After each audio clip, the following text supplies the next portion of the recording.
Apakah benar PKI berusaha bangkit lagi di Indonesia?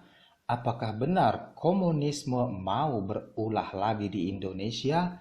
Mari kita simak. Sebetulnya apa itu komunisme? Komunisme dicetuskan oleh Karl Marx sebagai perlawanan terhadap kapitalisme, karena kapitalisme melahirkan efek samping yang adalah pemilik modal menjadi sangat kaya sementara pekerja apa adanya. Komunisme ingin masyarakat yang sama rata. Dalam negara komunis, alat produksi seperti perusahaan dan pertanian, juga sumber daya alam dimiliki oleh negara.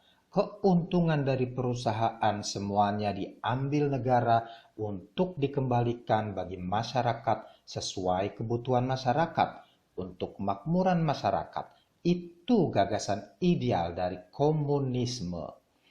Dulu, komunisme bersaing dengan kapitalisme, memperebutkan pengaruh di seluruh dunia. Pada masa jayanya, ada sekitar 40 negara komunis, termasuk yang menjadi bagian dalam Uni Soviet. Bagaimana dengan sekarang?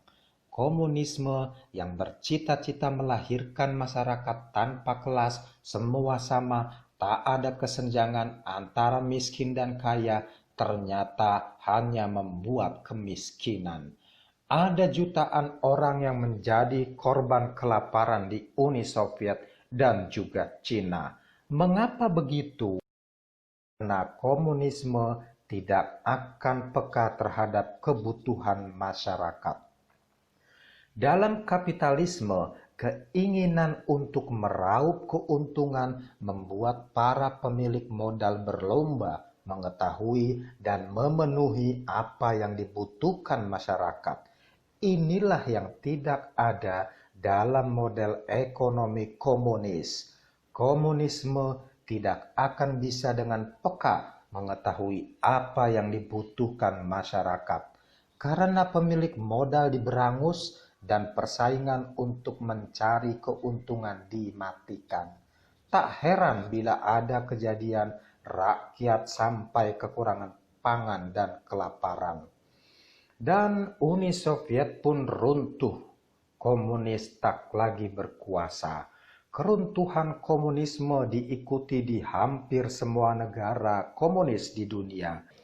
Akhirnya tinggal 5 negara tersisa.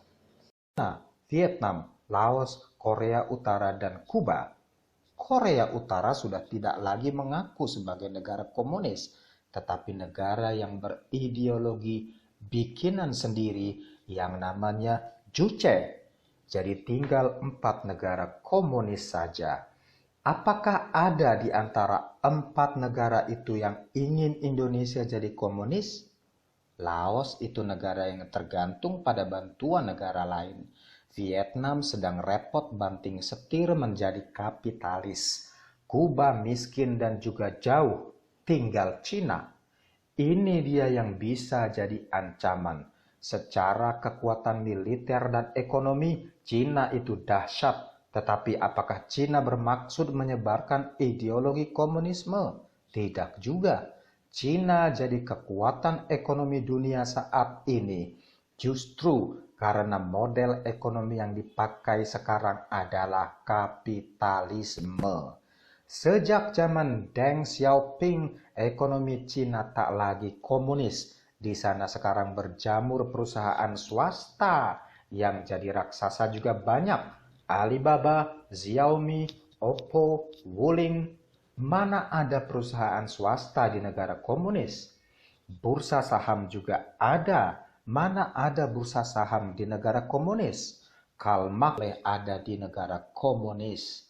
Lalu Cina dibilang sebagai ancaman yang mau menyebar komunisme? Cina sendiri sudah jadi kapitalis. Cuma karena gengsi saja mereka masih menyebut diri sebagai komunis.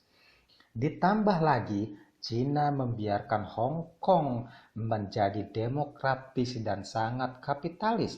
Hong Kong itu adalah bagian dari Cina. Bagiannya sendiri saja dibiarkan untuk tidak menjadi komunis. Kenapa pula harus menjadikan Indonesia atau negara lain komunis?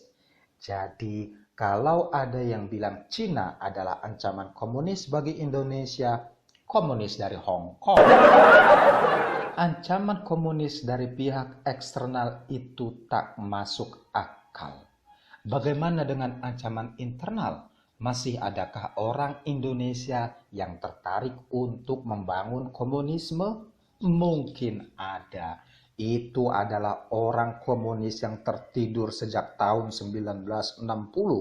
Tak tahu perkembangan dunia bahwa komunisme telah gatot alias gagal total.